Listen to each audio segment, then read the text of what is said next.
You're listening to Heritage Radio Network. If you want to go on a wild goose chase, head to the tequila aisle and search for G4 Tequila. You probably won't find it because G4 tends to sell out as soon as it arrives into Specs or any other liquor store. And of course G4 sells out. It's made by the legendary Felipe Camarena and his sons, Luis Felipe and Alan, who are the titular fourth generation that is G4. They cook ripe agaves in custom stone ovens and distill the fermented sugar-rich plants in copper stills. It's a difference you can smell, taste, and feel when you enjoy G4 tequilas. Or rather, it is what you can taste, smell, and feel if you can find G4. And if you can find it, grab it.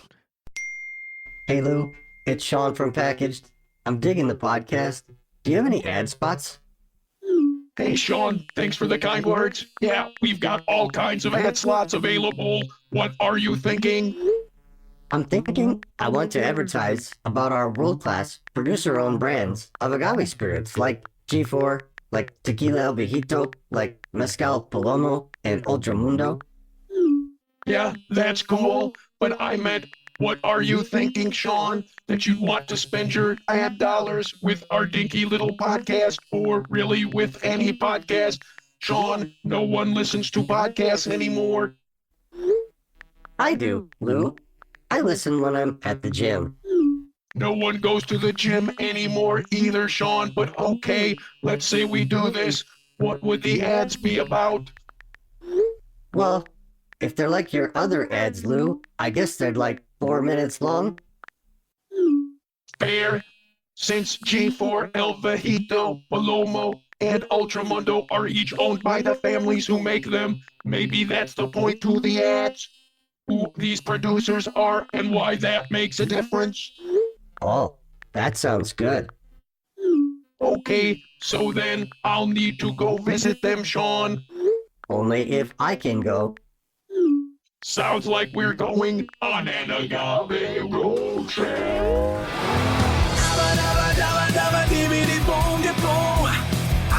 Road Trip. Agave Road Trip.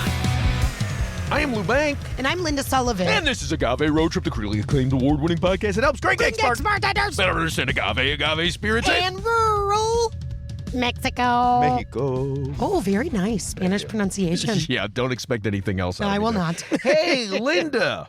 How's it going? That was such a fun introduction. Oh, we are so much fun. We are so much fun. And life is better when you're having fun, isn't I it? completely agree. So why did tequila stop being fun? Wah, wah. You know, when I think about what tequila was back in like the 1980s and 90s, Tell me about that era.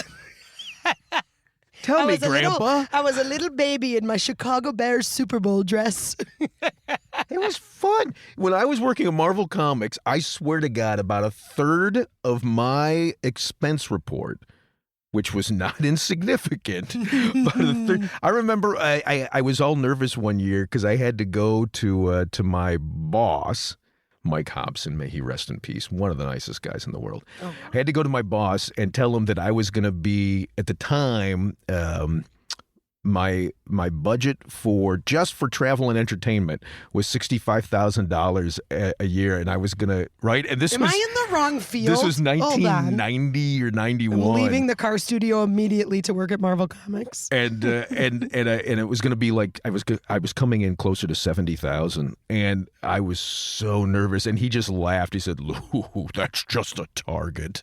You're fine." We were selling a lot of comic books back in the 80s and 90s.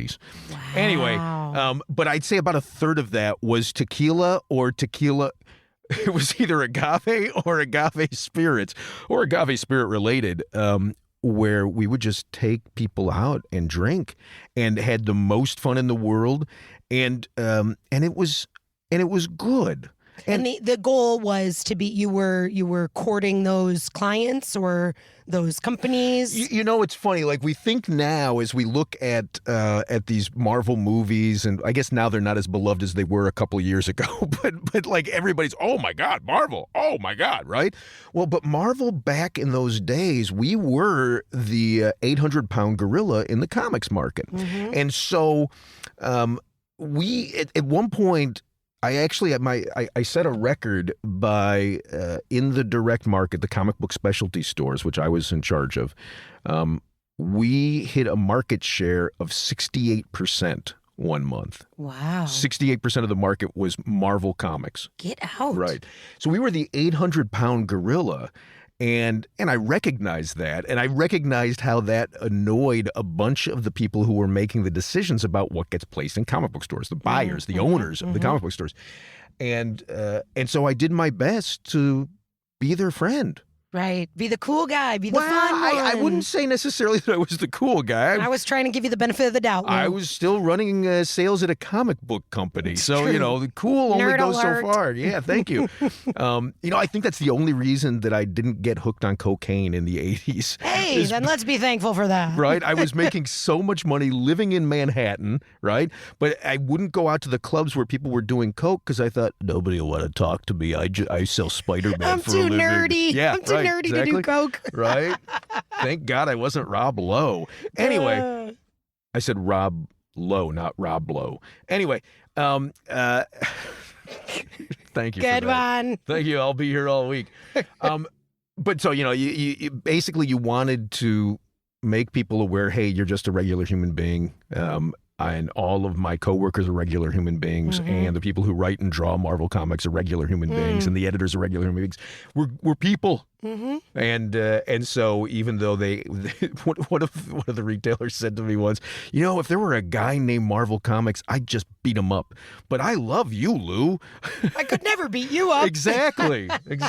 That's good. You wanted to be unbeat-upable, and tequila helped you do that. And tequila was a strategy, a core strategy. I would like to thank. Yeah. So what happened? I don't know, but I mean, even extrapolating out from that anecdote, I definitely feel like as mezcal has gotten more well-known and more popular in the United States, where they're coming from is people know tequila, and in order to introduce them to mezcal, you build on their knowledge of tequila, right? They know the big names. They know shots and salt and lime. Yep. So I do think for a long time it was like had a party association. Smoking hot cousin. Yeah. Well, I don't use that description, but yes. I love that description. And, you know, look, I'm as a guy who runs a non-for-profit called Sacred, that is oftentimes shortened to Sacred, or I guess lengthened to Sacred Agave, right? I'm not suggesting that we shouldn't be mindful of our consumption patterns. I'm not suggesting that we shouldn't recognize the cultural heritage, but I am suggesting that maybe we're doing a bit too much preaching about it. So let me pull up. I've got a little quote, a little pull quote from my friend James Miller at El Bandito Yankee Tequila. Take it away, James. Well, we're certainly a fun and engaging brand while maintaining the authenticity and craftsmanship and the dedication to tradition. You know, there are a lot of Sacramento wine tequilas out there that run people north of $100, $150 a bottle. And, you know, when someone's spending that much money on a bottle of alcohol, they sort of just have the inclination to treat it as a Sacramento wine rather than to drink it, which is what it's meant for. So, you know, I love that. I love that positioning. Have you ever had El Bandito Yankee? I have. You just shot up suddenly and looked at me in a weird way. No, that wasn't. That's just my face. It's the only one I have. So then somebody told me you were two-faced. So Oh, Nobody ever told me that. I'm sure plenty of why people I would have told oughta. you that about me, but nobody's ever said that about Linda. So you're pushing against this reverence that we have, and it's we're kind of connecting that to a better than philosophy. yeah. And the question is like, does so much reverence obscure the like delight and enjoyment? Yeah, that is what I'm saying. You know, the fact that the folks at El Bandito Yankee, they source their tequila from El Viejito, right? And they refuse to add additives, and even if they wanted to add additives, I know that the folks, which is, you know, not me saying that, well, that makes it pure, but they've got this line that they will not cross. In fact, I did this great interview. If I can find it, I'm going to replace what I'm about to say with the quote from Juan Eduardo, where he refuses to make a Cristalino. And Cristalino tequila, right? And he refuses to make it because there is no category for Cristalino in the Norma, in the rules that define what is and is not tequila. And so they're holding the line on tradition in that way, in those ways. But then El Bandito Yankee goes out and they sponsor NASCAR races. They just won some kind of like cigarette boat race. They've got their own boat. So they feel, and based on his quote, they feel that they are holding both things without disagreement, without feeling in conflict. We can be fun, and we can also do it by our high standards. Yeah, right? Exactly that. And it feels to me, at least with James and his sister Allie, like they're doing it without judgment of other brands. So, and I say which that can be hard to do. Yeah. You get like a chip on your shoulder, you know, that you're better than X, Y, or Z, and that can be really off-putting depending on who your audience is. Right. Well, and depending on how you position it in conversation. Yeah. Well, what do we consider? What do you think our Gringex bartender audience considers to be fun about a spirit? Because the examples you gave about El Bandito Yankee, like the NASCAR race and stuff, is it connecting to pop culture is fun? Is it an atmosphere of party? There's a story, I think this was a This American Life, of a guy who took a job. I can't remember what spirit it was for. If it was a rum, maybe a tequila. I'll have to find it. Yeah. In which case, Roy, thank you, love you. We can replace my words with that. This is Future Lou contacting past Linda to say that the episode of This American Life about which you are speaking is episode 205, Plan B. It's Act 1, titled It's Another Tequila Sunrise. But his job, and he got paid so handsomely, was to go out and be the party guy for this spirit. Yeah. You heard this story? I did. Was there an island involved? Yes. Yeah. I mean, we'll find the episode and I'll link to it. His job was just to go to the wall, like everything crazy, get drunk with the people, like, and he was the fun maker. Like wherever he went, the party was supposed to be. And that was, to me, this story is probably from the late 80s or 90s. Sure, yeah. Right? Like that marketing was, I was little, so I don't totally remember, but from reading, that marketing was much more popular then. Yeah. Maybe? Yeah, for sure. And, you know, and I'm not suggesting that drunk equals fun or fun equals drunk. I'm not suggesting that, right? Right. And I would want to be clear about that too. But, you know, I think that there is a spectrum between falling down drunk and sipping only additive-free Blancos one at a time and disparaging everybody who's doing anything else. With your notes right with you and your, you know. Yeah. And I think so too. I think that speaks to a bit of a more general concept of, you know, the dichotomy that we often falsely lay as a layer over things, right? Like it's either black, it's either white. It is right or it is wrong, ethically or morally. That is just not how the world works, I don't believe. We live 98% of our lives in the gray. And that doesn't mean that it's not, you know, you're cool talking or about appropriate. My beard? Well, no, that's more, it's more like 70-30, 75-25. Sure. I don't know. The way the sun's coming in, blah, blah. But I just think that sometimes it gets easy to simplify into the polarized sides, right? Either fun or nerdy, either respectable or party. And that doesn't have to be the case. I mean, that's exactly what James is referring to from El Bandito Yankee, that we're kind of holding both and we don't feel conflict with that. Yeah, and to that point, I want to run a quote that I got from Jaime Salas. Jaime is over at Proximo, so we're talking Jose Cuervo, right? Mm-hmm. And when you think Jose Cuervo, you think party, right? Mm-hmm. Am I right? I think so. Okay, yep. So I think a lot of those names from early tequila popularity days. Yeah. So let me run this quote from Jaime. We at Proximo Spirits are committed to ensuring that we minimize and mitigate the negative impact on the earth. And one of the ways to do that is to ensure that every step of the process is sustainable. And more importantly, we've gone on to explore ways in which we can upcycle or repurpose this byproduct, such as bagasse, for example. I'll start there, right? And that's probably being used back into the field, for compost, for example. But Cuervo was one of the first to do just that, right? To start a composting initiative to ensure that we can use the bagasse, but that's only going to take care of a percentage. Beyond that, we've done everything from repurpose it to agave bricks that have laid the foundation for homes and barrel houses, etc.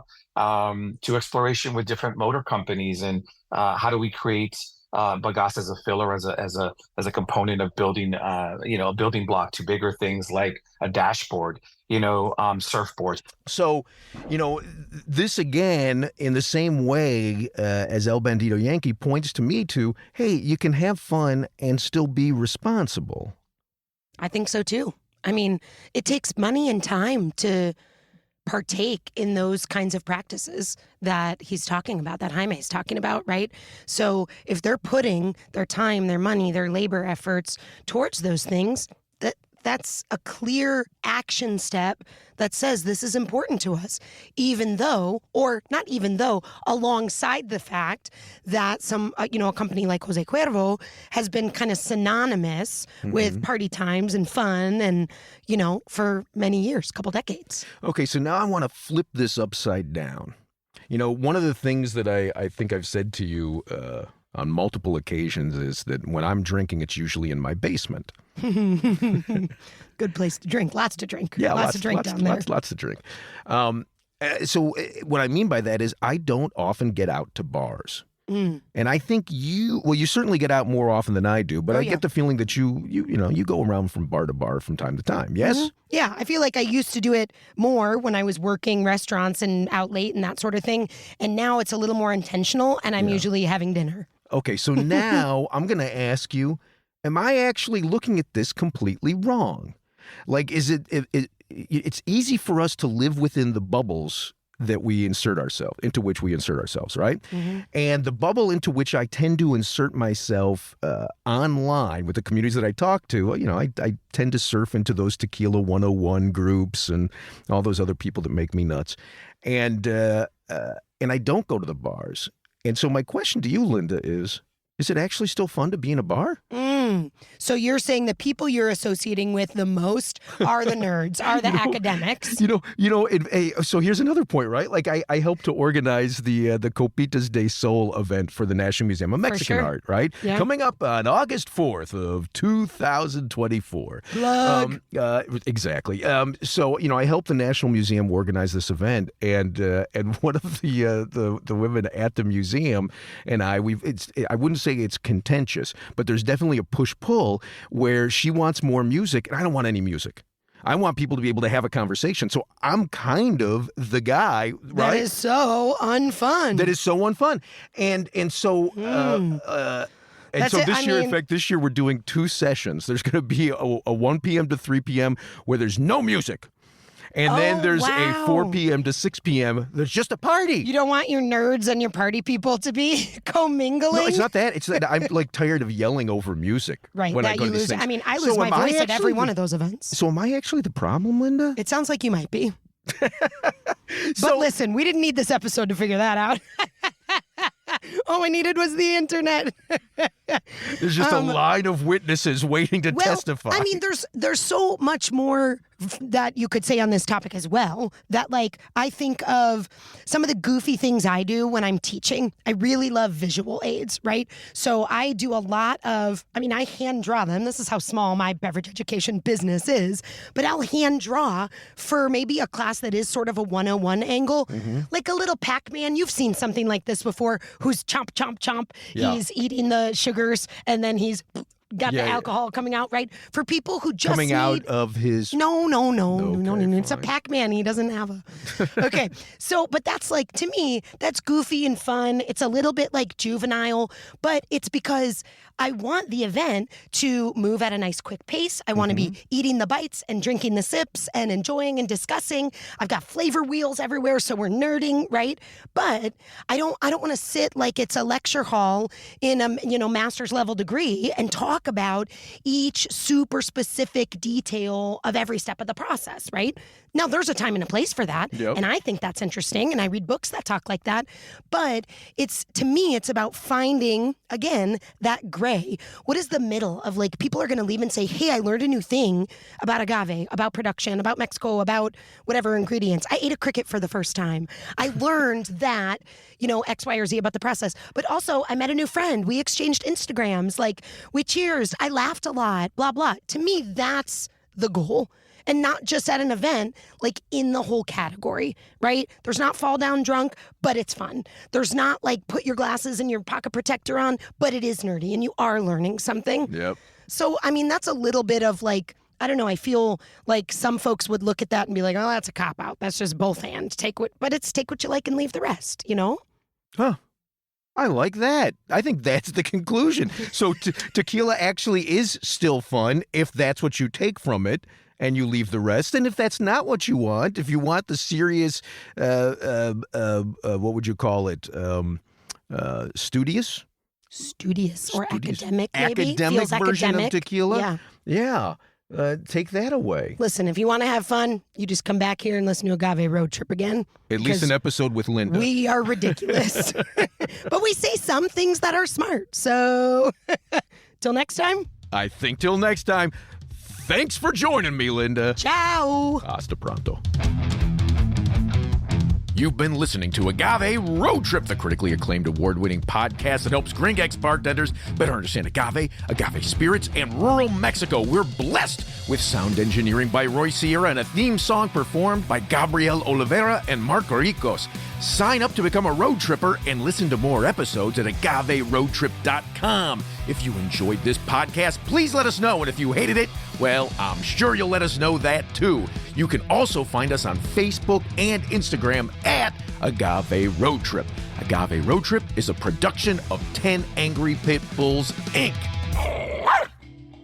Agave Road Trip is powered by Simplecast. Thank you for listening to Heritage Radio Network. Heritage Radio Network is food radio supported by you. For our freshest content, subscribe to our newsletter. To subscribe to the Heritage Radio newsletter, enter your email at the bottom of our website, heritageradionetwork.org. Connect with Heritage Radio Network on Instagram and Twitter at heritage_radio. You can also find Heritage Radio Network at facebook.com/Heritage Radio Network. Heritage Radio Network is a nonprofit organization using the power of educational storytelling about food to build a more equitable, resilient food system. Heritage Radio Network couldn't do that without support from listeners like you. Become a part of the world's most innovative community today. Subscribe to the shows you like. Tell your friends. And please join the Heritage Radio Network family by becoming a member. To become a member of the Heritage Radio Network, click on the beating heart of our homepage. Heritage Radio Network can become addictive. Programming you hear on Heritage Radio Network might lead you to eat, drink, and listen to more programming on Heritage Radio Network. If you drink, please do not drink and drive. Drink responsibly. Drive responsibly. Eat responsibly too. And listen to Heritage Radio Network responsibly. To listen to Heritage Radio Network responsibly, wear protective earbuds. While wearing protective earbuds, do not drive. Do not walk either. Sit in a comfortable chair. If that comfortable chair has a hard seat, please remember to stretch every 30 minutes. If you stretch every 30 minutes, please stay within your defined stretching capacity. And consult a doctor who specializes in stretching. If you don't have a doctor, maybe Dr. Ryan Acock, the Cocktail MD, can help you out. Thanks for listening. Agave Road Trip out.